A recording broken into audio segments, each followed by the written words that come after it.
What's going on, guys? Aaron from Top Tier Gaming here, and today I am bringing you an updated first place Labrynth deck. I did take this deck to locals. At this point, I think it was 2 weeks ago, and I did manage to take first place with this build of Labrynth.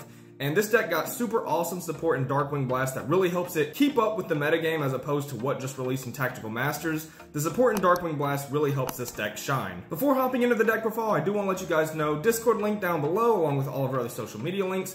Also, I am trying to climb the 10K ladder, so if you do enjoy this CVO content and you like what you see here, feel free to thumbs up and subscribe. It really helps me out and what I do here on the channel. And without further ado, let's hop into this Labrynth deck profile.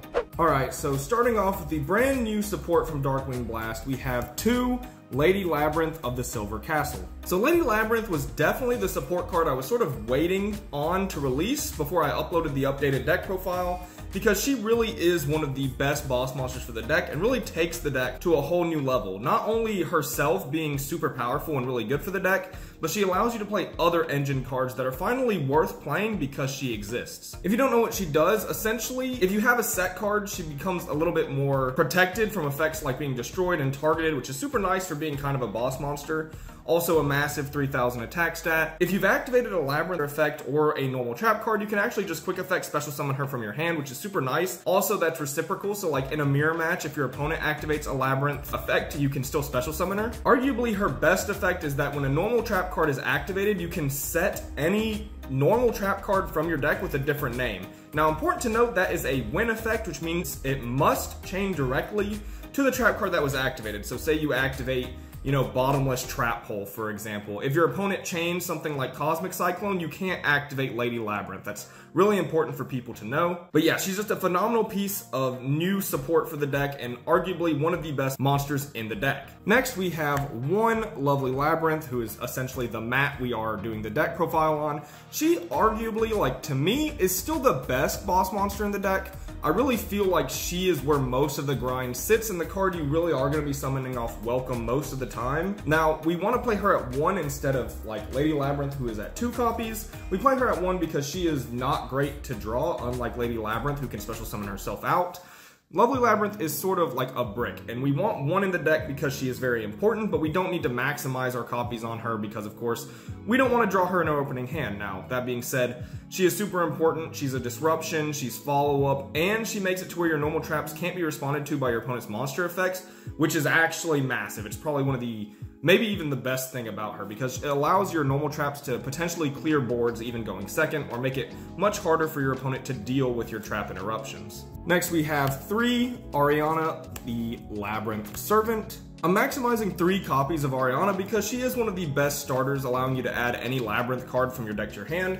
What's really nice about her, besides being a starter, is that if she sticks on the field, she ends up not only being a +1 from her, search effect, but there's another effect where if one of your opponent's monsters is removed from the field by your normal trap effect, you can draw a card and then additionally either set a spell or trap from your hand or special summon a Labrynth or a Fiend monster from your hand, which means the longer she stays on the field, the more she pluses, and that's sort of the whole theme of this deck, is the massive snowball that Labrynth creates, and she's a part of it, and it means she's not only a Stratos, but also just a +1 every single turn, so that's very, very nice, and we just want to maximize seeing her, so we play her at 3 copies. Next, we have one Ariane, and I'm playing one of her. She's not really the card you want to see most often. One, because she's very easily hand-trapped, and I mean, they're all easily hand-trapped, but when you get hand-trapped on Ariane, it's pretty rough because you lose a card being a normal trap card that was going to be an interruption. So she's a little more risky, especially in game 1s where your opponent might have more Veilers and Imperms, cards they may side out game 2 and 3. But game 1, it can be a little scary because she is, very weak to cards like Effect Veiler or Infinite Impermanence. That being said, she's one of your strongest starters if you have the trap card you're able to sort of get rid of, so she can special Ariana and then get your plus you just drew her anyways. So she's essentially Ariana plus another body, which is really good to either leave them both on field and get multiple draws. She shares the same other effect of Ariana, or you can go into some Xyz plays with her as well, which is pretty nice. So I do like to play the 1 copy. Alright, next we have the 2 Chandraglier and the 2 Stovey. Alright, so I'm playing 2 and 2 of each of these. There's an argument. Previously, I think they were more of 3 ofs. A lot of people opted to play 3 and 3. There's a potential argument for less. I think 2 and 2 is just the perfect ratio, though. It's like not too much, it's not too little. You really want to see these as starters because they're able to not be hand trapped by almost anything. They're weak to exactly like Psyframe Gear Gamma and Herald of the Orange Light. But otherwise, these are very good to like know you're gonna get Welcome Labrynth essentially, while like Ariana could be Veilered, right? Also, they're just like really good forms of follow-up because they add themselves back from grave in the form of Chandragler or special summon themselves in the form of Stovey. I think 2 and 2 of these is perfectly fine. Now, honestly, the Labrynth card that I think is one of the best in the deck and doesn't get enough play, especially pre-Lady Labrynth, is the Labrynth Coup Clock. Now, this card is absolutely insane. It's essentially a Temple of the Kings in Engine, which means you can actually go for some disgusting first turn combos that allow you to end with like your full board before even getting to your opponent's turn, and like an additional trap from your deck. You can open it in a lot of different ways, and I'll show it at the end of this video, sort of the combo that lets you do like your best first turn play, and it involves Coup Clock. He's also just fantastic because every time Chandragler or Stovey activate and he's in graveyard, you can either add him back to your hand or special summon him, which is pretty good. Overall, I think Coup Clock is one of the most underrated pieces of like Labrynth support that there is. I think he's a mandatory one of ever since Lady released. He is a very powerful piece of support. All right, last up for monsters, and one of our best ways of like playing going second, but also just really useful for the deck overall, we have 3 Kashtira Fenrir. And like this card is super expensive, so if you can't access these, it's not the biggest deal in the world. He's not like mandatory to run, but he is extremely good. One, because he provides a great option for going second into boards, but also makes your first turn plays much better by being just a good interrupt naturally, being just a free banish. Also, something very nice about him is the fact that he searches himself, which gives you a free discard for cards like Chandragler, which is super nice, which means you don't have to like get rid of a really important resource to set Welcome Labrynth. You can summon your Fenrir, who's going to be an interrupt, and then search a free discard for your engine, which is why I particularly enjoy Fenrir as a package in this deck. Alright, on to spell cards. We have the 2 Labrynth. This card is the field spell for the deck. Like, there's a semi-reasonable argument that people make about whether you play 1 or 2. Personally, I like 2. Like, your deck works fine with 1. It's not something you need to see multiples of. However, if something happens to one of them and you don't have access to the second, your grind game can be hit like pretty severely. So I really enjoy having 2 of this in the deck, especially with a Shizu tier coming out. If one of these gets milled by a Keldo or a Guido, you really want to have a second one in your deck. So also, I think a card that could be interesting post Mavens is Labrynth Setup, because they'll be milling your cards for you. That's just a side note I wanted to make, but yeah, personally I prefer 2 Labrynth. This card is phenomenal. It really helps your deck just be so much better, whether it's helping Welcome to be an interruption, which is probably the best part about it, but also being able to special summon fiends from your hand or grave every time you activate a non-Labrynth normal trap, which is pretty massive for the deck. 3, Pot of Prosperity. This is the pot card of choice I'm choosing to play. If you cannot have access to Pot of Prosperity, Pot of Extravagance is a very reasonable replacement, but I am going to talk about why I think Pot of Prosperity is the much better like pot card to play, consistency card that you want to be running. Because some people, even if they have both, will argue that Extravagance is better, and that's just like the biggest form of cope I've just ever heard.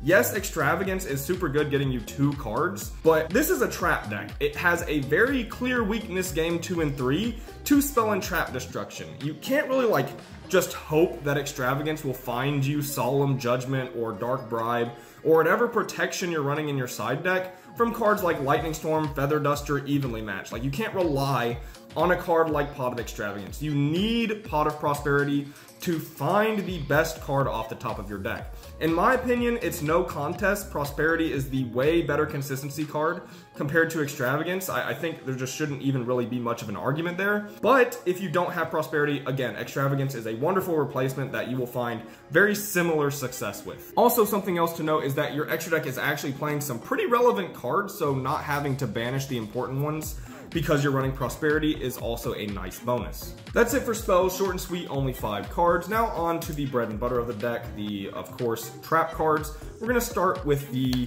best trap in the deck, 3 Welcome Labrynth, which is essentially this deck's Scarlet Sanguine. This is the card that sort of makes the deck function, the card you want to have access to as quickly as possible. With Welcome Labrynth, of course, or not with Welcome Labrynth, with Labrynth, of course, this card becomes a pop, which is massive because it not only becomes a consistency card that searches your Labrynth monsters, but a card that triggers all your Labrynth effects, which is huge.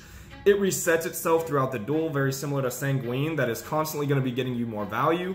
This card does it, but honestly, in my opinion, a little better, because this card is like always insane. You don't have to run bricks like the Golden Lands as well.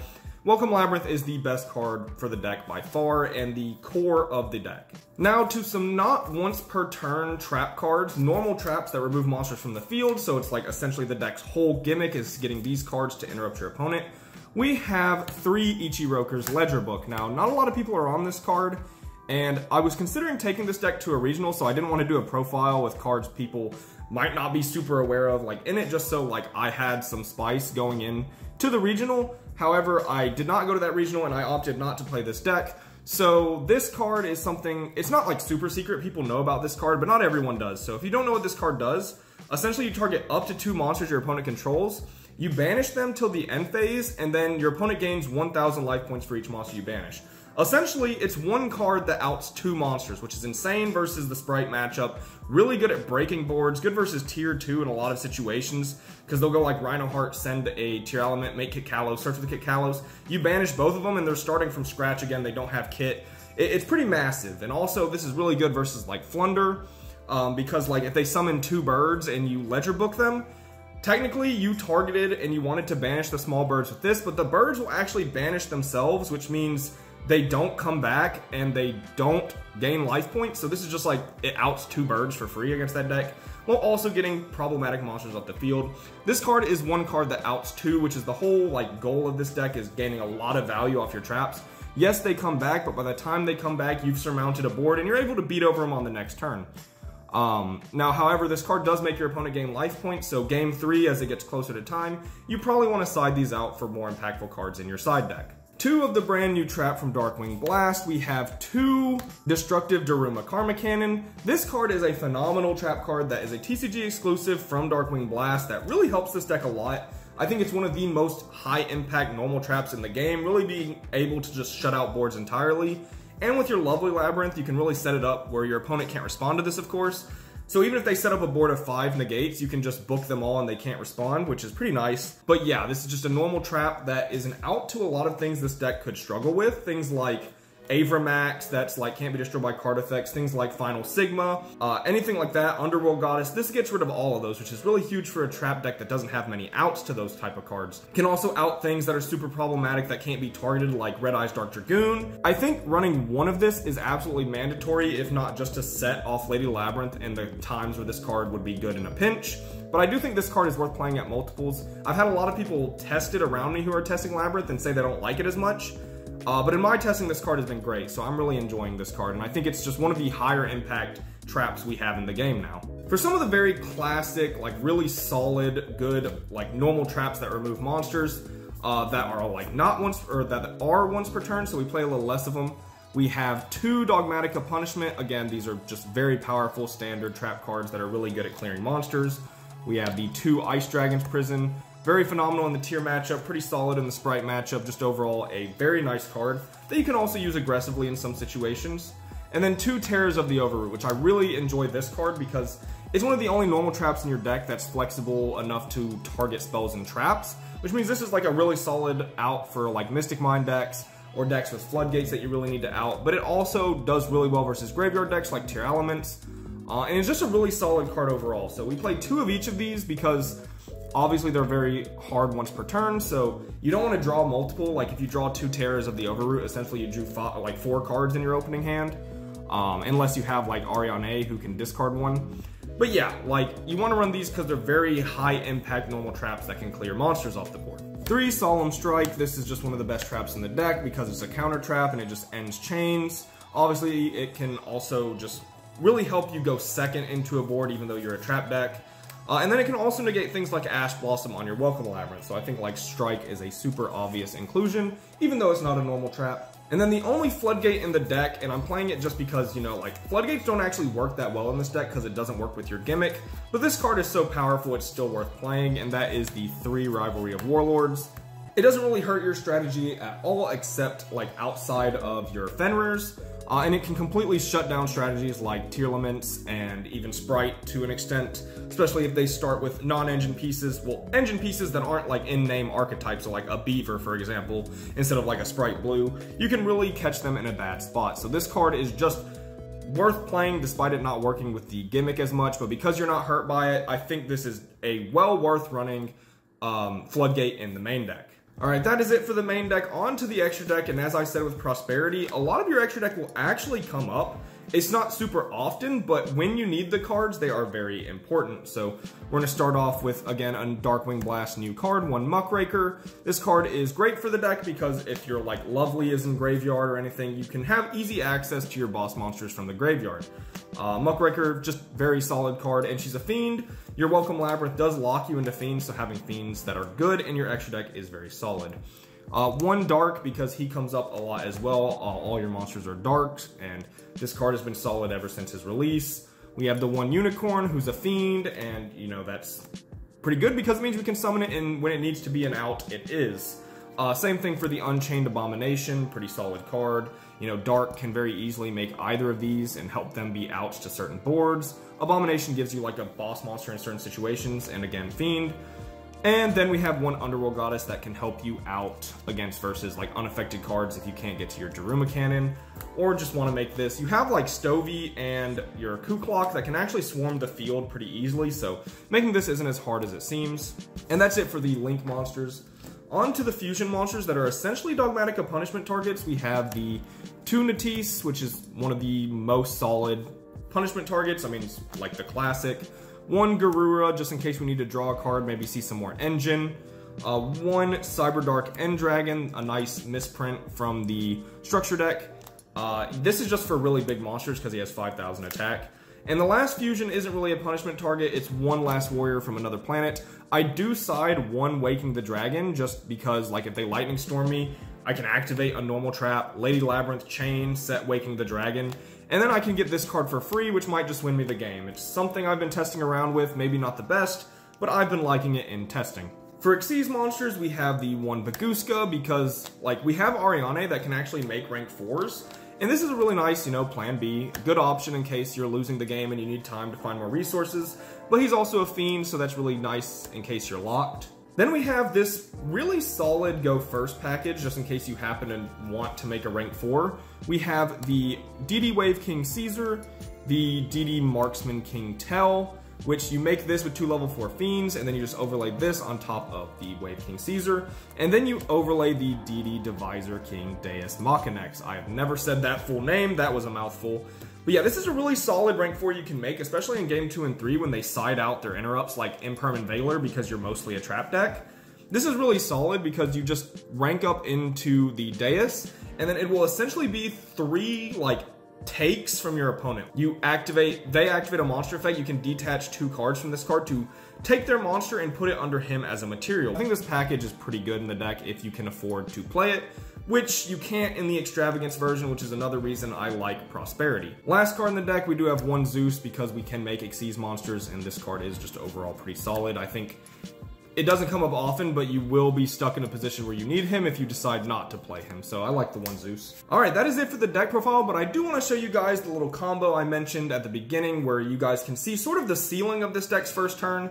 There's a bunch of ways to draw this combo, but I am just going to show it. It is a 3-card combo, so yeah, let's hop into this little combo section. Alright, so showing off the combo, it is a 3-card combo like mentioned, and there are a lot of ways you can see this combo, so I just want to show sort of all the different ways you can see the combo, so I can show that it's much more consistent than it sounds being a 3-card combo. So essentially the pieces you want a Lady Labrynth, you want a Kuklok, and you want a Welcome Labrynth. And so what that means is you can either see these cards naturally, which is much like more difficult to naturally see a 3-card combo like this, with a 2 of, a 3 of, and a 1 of.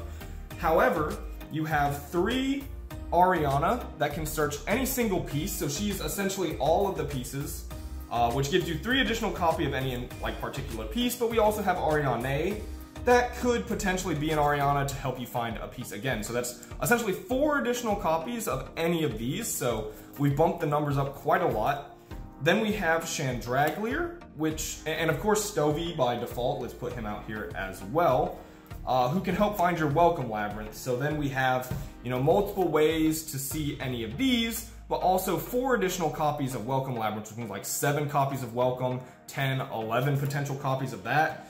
And despite all of that, we also have Pot of Prosperity, which helps us see the top 6 cards of our deck, which again, another reason it's better than Extravagance is you can help see this combo a lot more often, because it can find any of these naturally or any of the cards that search these. So even though it's a 3-card combo, it is much more consistent than it seems. So I am going to sort of play this combo out and show you what you get. We'll imagine you have 2 blanks, which will just make a Rivalry and a Strike, which wouldn't actually be that great because they're not normal traps that actually do something.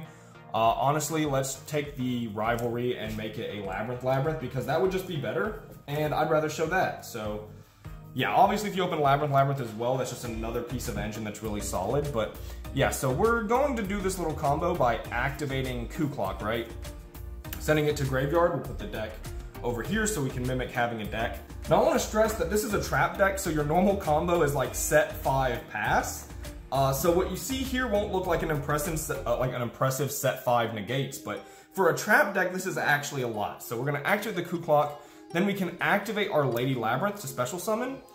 Then we can set our Welcome Labrynth, and because of Coup Clock, we can now activate this the turn it's set. Activate Welcome Labrynth. If they have no response, we can then chain Lady Labrynth to get any normal trap we want from our deck. I'm going to opt for the Ichiroku's Ledger Book because, again, I think it's one of the best traps. And then Welcome Labrynth will resolve, and we're able to get our lovely Labrynth out on the field, which is what we want anyways, because she's going to make it much harder for our opponent to deal with our trap cards. But also, now that Welcome Labrynth is in graveyard, we can activate the lovely Labrynth to reset the Welcome. So essentially what we get after all of that is we started with 5 cards, and we ended with 6, but not only that, we got everything we wanted on the field already that normally would have taken a couple of turns to get, and we got it all first turn and for free.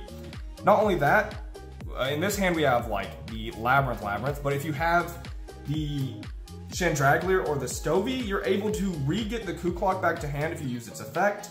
And then Lady Labrynth will be able to set another trap on your opponent's next turn that can again be activated that turn because of Coup Clock. And you can see how it snowballs extremely quickly. So you get all of this that you want, usually over the course of a turn or 2, for free on your first turn. I think that's extremely solid. And yeah, it's a little 3-card combo that you can see in a bunch of different ways. I think if you do the math, it happens like 1 every 3 games you open this 3-card combo, a little less than that. But you do see it quite often. Maybe 3 is an exaggeration. Once every 4 or 5 games maybe. I've done the math before, but I'm a little bit blimping on it. That's not a word. But yeah, that wraps it up for the combo and the deck profile. I hope you guys enjoyed. If you did, feel free to leave a like and subscribe. Tell me what you think of Labrynth down below. I personally love this deck a lot. Obviously, I've tried to get it max rarity because I do enjoy the archetype. And yeah, I think it's actually a really solid trap deck with more support on the horizon, which I'm super excited about. Yeah, besides that, I do have plans to upload a couple more Darkwing Blast lists, but some of those are getting pushed back till post-Mavens because some of them will be changing post-Mavens. So yeah, look forward to that. And again, if you did enjoy this video, like and subscribe. This has been Aaron from Top Tier Gaming. Bye, YouTube.